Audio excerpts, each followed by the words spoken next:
The rain in Linares, Spain, is cold, the kind that soaks through to the bone within seconds. It is October 7th, 1997, and a young man in a dark hoodie is shivering inside a phone booth, his knuckles white as he grips the receiver. He is 23 years old, bald, and has brown eyes, but in this moment, he is deciding to be someone else. He dials the number for a police station, pitching his voice high, trembling with a practiced fragility. He tells them he is a terrified teenager, a runaway who has escaped a sex trafficking ring. He says he is American. He says he just wants to go home. When the police cruiser arrives, the officers find him curled in the corner of a dimly lit shelter, face hidden in the shadows of his hood. He refuses to let them see his face clearly, claiming trauma, claiming fear of his captors. He is stalling, his mind racing through a mental catalog of missing children he has memorized from flyers and databases. He asks the officers for a pen and paper, pretending to be unable to speak the details aloud. He writes down a name, a date of birth, and a location: San Antonio, Texas. The officers run the name through Interpol, and a match flashes on their screen. The missing boy is blonde. This man is dark-haired. The missing boy has blue eyes. This man's hair is dark brown. The missing boy is 13. This man has the shadow of a 5 o'clock shadow on his jaw. He takes a breath, pulls the hoodie tighter, and prepares to walk into the light. He is about to commit a crime so audacious, so impossible, that it will defy every law of human psychology. He is about to steal a life. 3 years earlier, June 13th, 1994, San Antonio, Texas. Nicholas Barkley is 13 years old, a scrappy kid with a gap-toothed grin and a reputation for trouble. He is playing basketball with his friends on a cracked concrete court, the humid Texas air thick with the smell of asphalt. He is wearing a pair of purple pants and carrying a pink backpack. He calls his mother, Beverly, asking for a ride home, but she is asleep, and his older brother, Jason, refuses to wake her. Nicholas hangs up the phone, wipes the sweat from his forehead, and starts walking. He has $5 in his pocket. He never makes it to the front door. By nightfall, the house is quiet, but the silence isn't peaceful.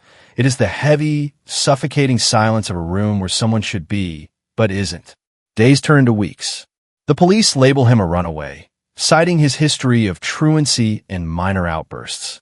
The family puts up flyers on telephone poles, the sun bleaching Nicholas's smiling face until he is just a ghost in the static of the neighborhood. Beverly waits by the phone. His sister, Carrie, drives the streets, scanning every group of teenagers for a flash of blonde hair. But the streets are empty. Nicholas Barkley has simply ceased to exist. Back in Spain, the man in the hoodie sits in a sterile office at the youth shelter. He has successfully convinced the Spanish authorities that he is a traumatized American child, but now he needs a specific identity to anchor the lie. He asks to use the phone again, claiming he needs to remember his sister's number. Instead, he dials the United States. He calls the National Center for Missing and Exploited Children. He poses as a Spanish police officer, his voice dropping an octave, authoritative and urgent.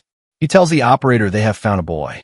He describes himself, or rather, he asks the operator to describe missing boys from Texas. The operator reads a list. When she gets to Nicholas Barkley, he stops her. He asks for descriptions. Tattoos? Yes, a cross on his hand. Distinctive marks? A gap in his teeth. Eye color? Blue. Hair? Blonde. He hangs up. He goes to the bathroom and looks in a mirror. He sees a swarthy, brown-eyed French-Algerian man with a receding hairline. He finds a bottle of bleach in the cleaning supplies. He burns his scalp with chemicals until his dark hair turns a sickly, brassy yellow.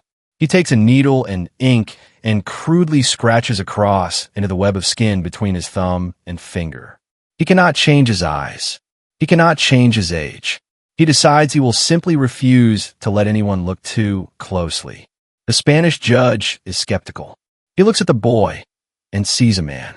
But the boy is terrified, weeping, telling horrific stories of abuse and torture that make the adults in the room recoil in sympathy. He claims the traffickers changed his eye color chemically. He claims the trauma turned his hair dark. The judge notifies the American embassy. The embassy notifies the Barkley family in Texas. In San Antonio, the phone rings. It is the miracle they stopped praying for. Nicholas is alive. He has been found. Carrie, Nicholas's sister, is the first to fly to Spain. She carries a photo album, her hands shaking as she boards the plane.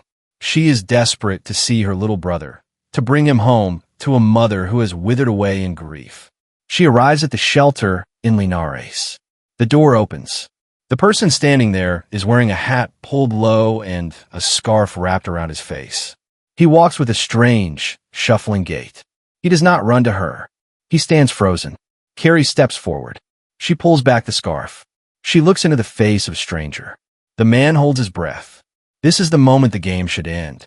This is where she screams, where she calls the police, where she demands to know who this imposter is. Carrie looks into his brown eyes. She looks at his sharp, adult features. "Nicholas," she whispers. She throws her arms around him. She is crying, holding him tight, sobbing into his shoulder. She hands him the photo album she brought. He flips through it, memorizing the faces, the names, the layout of the house. He points to a picture of the mother. "Mama," he says softly. Carrie smiles through her tears. She does not see a French con artist. She sees what she needs to see. The flight back to the United States is tense. He is traveling on a temporary passport issued by the U.S. consulate, based solely on Carrie's identification of him. He is terrified of the FBI agents waiting on American soil. They land in Houston. The press is there, cameras flashing, reporters shouting questions. He hides his face in Carrie's chest, playing the role of the traumatized victim. They drive to San Antonio. The landscape changes from the lushness of Europe to the dry, flat heat of Texas. They pull into the driveway of a small, wood frame house. This is the test. The mother, Beverly, is waiting on the porch. She looks older than her photos, worn down by 3 years of not knowing. He steps out of the car. He is wearing baggy clothes to hide his adult frame. He keeps his head down. Beverly rushes to him. She hugs him fiercely. She pulls back and looks at his face. "My baby," she says. "You're home." She leads him inside. The family dog, a German shepherd that grew up with Nicholas, growls low in its throat. The dog barks, backing away, hackles raised. "He doesn't remember you," Beverly says, shushing the dog. "It's been too long." He walks into Nicholas's bedroom. It is exactly as it was left. Posters on the wall. Toys that are now too young for a 16-year-old and definitely too young for a 23-year-old. He sits on the bed. He has done it. He is inside. Life settles into a bizarre rhythm. He goes by Nicholas now. He lives in their house, eats their food, watches their television. But the physical discrepancies are screaming to be noticed. His accent is thick, unmistakably French. He tells them the traffickers forced him to speak French for years, that he forgot English. His eyes are brown. Nicholas had piercing blue eyes. He tells them the doctors in Spain said the experiments changed his pigment. He is shaving twice a day to hide his heavy stubble. He wears long sleeves to hide the fact that he has the muscular arms of a grown man, not a teenager. The family accepts every explanation. They cook him his favorite meals, which he pretends to remember. They show him home videos, which he studies like a textbook. But there is a tension in the house, a vibration that he can't quite place. It comes from Jason, the older brother. Jason does not hug him. Jason watches him from across the room, his eyes narrow, calculating. He doesn't ask about the torture. He doesn't ask about the escape. He just watches. One night, Nicholas is watching TV with the family. A news report comes on about the case. It mentions the miracle of his return. He looks at Beverly. She is smiling at the screen, a beatific, frozen smile. He gets a cold feeling in his stomach. He is a master manipulator, a chameleon who has tricked police forces across Europe. He knows when someone is lying. He looks at the family who accepted him without question. And for the first time, he wonders, who is conning whom? Enter Charlie Parker. Parker is a private investigator, a hard-nosed, cynical man hired by a TV show to look into the miracle story. He expects a fluff piece. He expects a happy reunion. He arranges a meeting with the family. He sits across from Nicholas at a diner. Parker looks at the boy. He sees the shadow on the jaw. He hears the accent. He notices the way the boy holds himself, Not like a victim, but like a convict. Parker asks about the kidnapping. The story is vague. Military traffickers. Mind control experiments. It sounds like the plot of a bad movie. Parker leaves the diner and goes to his car. He pulls out a photo of the real Nicholas Barkley. He holds it next to a photo he just surreptitiously snapped of the boy. He zooms in on the ears. Ears are like fingerprints. The cartilage folds are unique to every human being. They do not change with age. They do not change with trauma. The real Nicholas has round, smooth ears. The boy in the diner has pointed ears with a distinct crimp in the helix. Parker feels a chill. It's not a match. It's not even close. The FBI gets involved. Agent Nancy Fisher has been suspicious since the airport. The paperwork was too messy. The identification was too hasty. She asked the family for a blood test. Just to close the file, she says. To confirm the identity officially. Nicholas panics. He refuses. He throws a tantrum, screaming that they don't trust him, that after everything he's been through, they are treating him like a suspect. Beverly defends him. She yells at the FBI agent. She tells them to leave her son alone. She cries, saying they're trying to take him away again. Why is she fighting so hard? Why doesn't she want the confirmation? Parker, the private investigator, digs deeper. He starts looking into the original disappearance. He talks to the neighbors. He learns about the fights. The police calls to the Barkley house before 1994. The volatility of Jason, the older brother. The drug addiction issues in the home. A dark theory begins to form in Parker's mind. A theory that explains why the family accepted an obvious imposter. If Nicholas didn't run away, if Nicholas is dead, and if someone in that house knows he is dead, then an imposter is a gift. As long as Nicholas is alive and sitting on their couch, the police stop looking for a body. As long as the boy is home, there is no murder investigation. The boy begins to feel the walls closing in. He is not just afraid of the FBI anymore. He is afraid of the family. He notices that Jason avoids him entirely. When they do speak, Jason's voice is devoid of emotion. One afternoon, Nicholas is alone in the house with Beverly. She is cooking. She hums a song. He asks her about the day Nicholas disappeared. She stops humming. She keeps her back to him. She tells the story, but it sounds rehearsed. The details are too perfect. He pushes. Did Jason see me that day? Beverly turns around. Her face is hard. Jason loves you, she says. Don't you ever forget that. It sounds like a threat.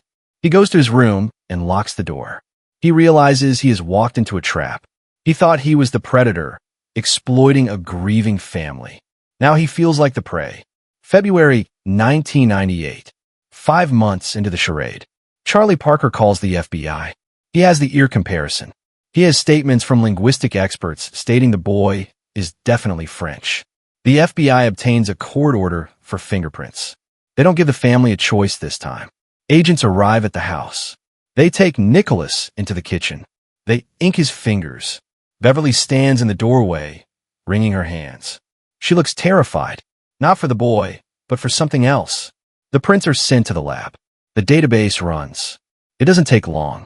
The prints match Frederic Bourdin, a known fugitive and con artist from France, wanted by Interpol. The FBI agents return to the house. They have handcuffs. They arrest Bourdin. As they walk him out to the car, he looks back at the house. Beverly is crying. Jason is standing on the porch, his face unreadable, his arms crossed. Bourdin is put in the back of the cruiser. He feels a strange sense of relief. He's going to prison, yes, but he is getting out of that house. The interrogation room is cold. Bourdin drops the act.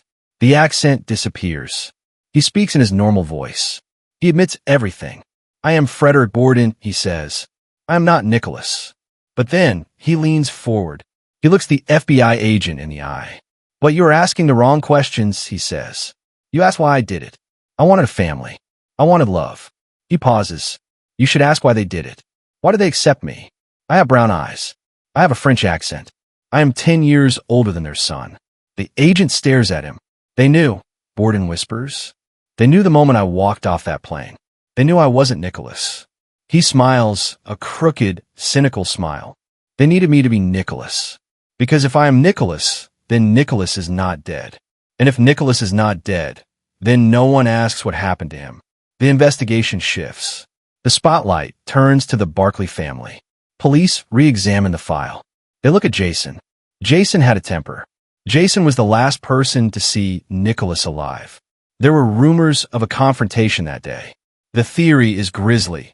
Jason killed Nicholas in a rage. The family, desperate to protect their remaining son, covered it up. They buried the body. They reported him as a runaway. For 3 years, they lived with the secret. Then, they got a call from Spain. A miracle. A way out. If they accepted this stranger, the case would be closed forever. But there is no body. There is no physical evidence. There is no confession. Jason dies of a drug overdose shortly after Borden's arrest. He takes his secrets to the grave. Beverly passes a polygraph test, though the results are controversial. She maintains her innocence to this day. She claims she was simply a mother who wanted to believe so badly that she ignored the truth. Frederick Borden is sentenced to 6 years in federal prison. He served his time. He is deported back to France. He continues to impersonate children. He never stops running. But the mystery of Nicholas Barkley remains.